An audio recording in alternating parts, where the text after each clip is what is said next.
I want to take you through it's a triptych. There are three incredibly powerful scenes that have to be looked at properly. Stand there and watch them as you read. And Paul had once said that nothing can separate us from the love of God in Christ Jesus. And Mark probably heard him say it. Mark now, with Peter's memories, many of them, paints these three, a triptych of panels. The first one, there's a storm at sea, crashing into the boat, and the disciples are, this is Rome, the disciples are hopeless, helpless, panicking about it. Everything in their world around them is collapsing. I think I've known that. I think you might have known it. I think it's not uncommon, and people who are suffering often feel that their whole world around them is in a state of collapse, and they're being dragged into it as well. Jesus calms the sea.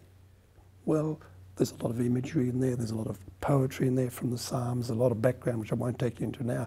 But basically Jesus shows, hey, wait a minute, things can be collapsing around you. They were around Jesus when he died on the cross, but you can still stay who you are. You can still love.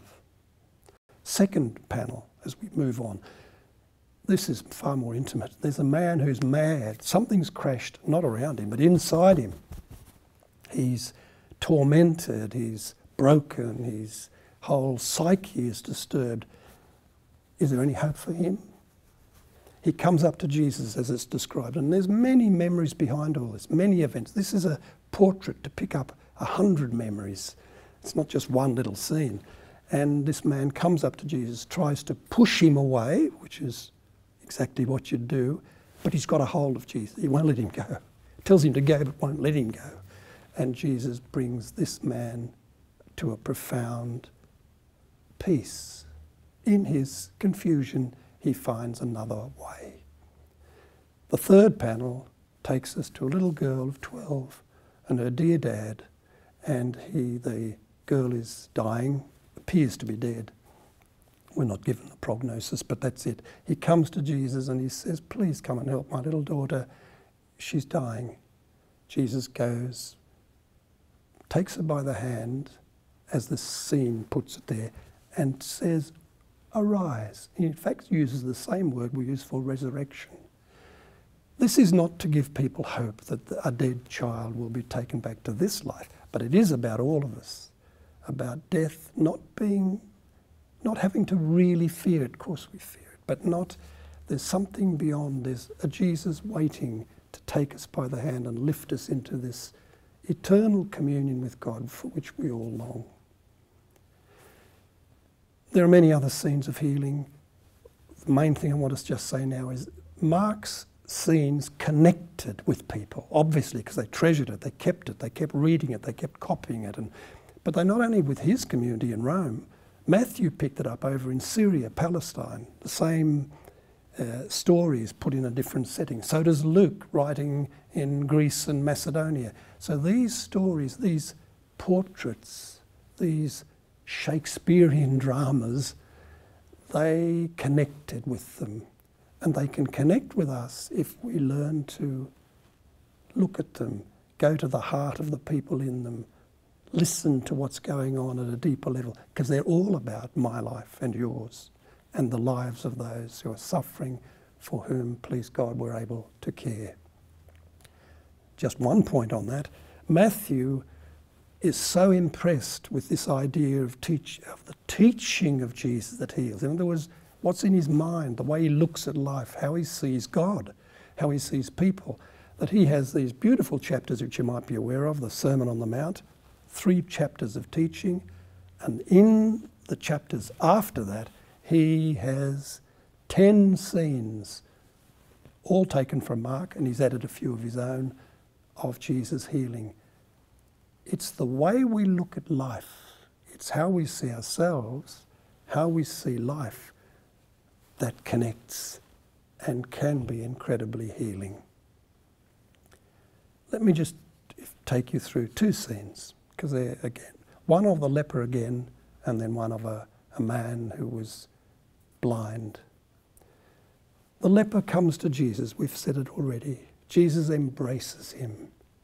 the way the story is written, the picture we're watching, because Jesus embraces him, risks, breaks the taboo, breaks even the law of Leviticus as understood by his contemporaries, because he knew something about God which they didn't. He knew that God is actually love.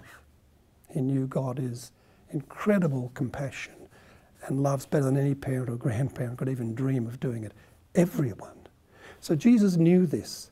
So when Jesus embraced him, the next line is interesting. It says, because he touched him, Jesus had to go outside and live in places where nobody dwelt.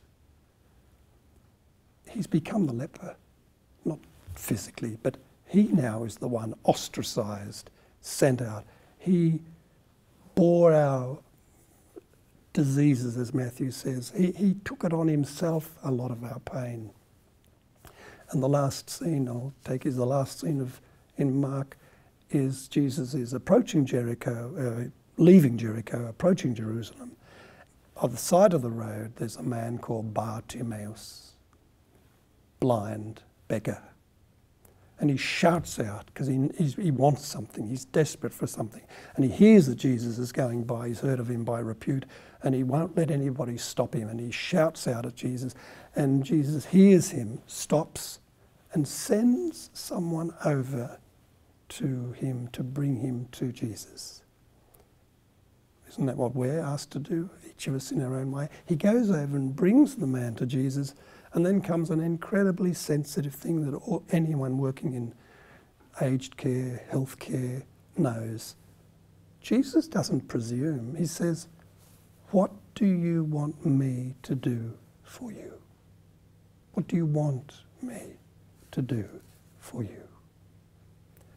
And the man says, oh, I want to see again. So he'd seen, we've all seen, but we forget. We know some things, life comes, gets too busy, crowds us in. This man had seen once, but his life had brought him to a point where he'd forgotten and he wanted to see again. And Jesus touches him, as he always did, very beautifully, and said, see again. And then the next line, again, it's powerfully symbolic. The man who's, remember, we're at the end of Jesus' journey to Jerusalem, the disciples are all there, they've seen and forgotten. He becomes a symbol for me and you and the disciples who still don't get it, still don't grasp the good news that the Gospels are all about. It says he saw and he followed Jesus along the way. He held this faith, which is what Mark is trying to do to the community in Rome. Stay with it, stay with your faith, hold on to it. Well, we each have to try and see what can we learn from this. How can we be the eyes of Jesus in our life? His heart, his lips, his hands. How can we, while being ourselves with all our incredible limitations, which of course we have, how can we be a presence that allows Jesus to look into the soul? You probably love that statement, is it Hopkins? There lives the dearest freshness, deep down things. Jesus never gave up on anybody. Thief on the cross. He saw into our depths, which we don't see. But you can help me see it, and I can help you see it, and we can help each other believe that this suffering person is actually incredibly loved by God. And maybe our touch, our listening, our gentleness, our belief in them might help them bear their suffering, but live their life and do what Jesus promised one day. He said, this is why I've come. I want you to live, and I want you to live to the full. Can't we help each other do that?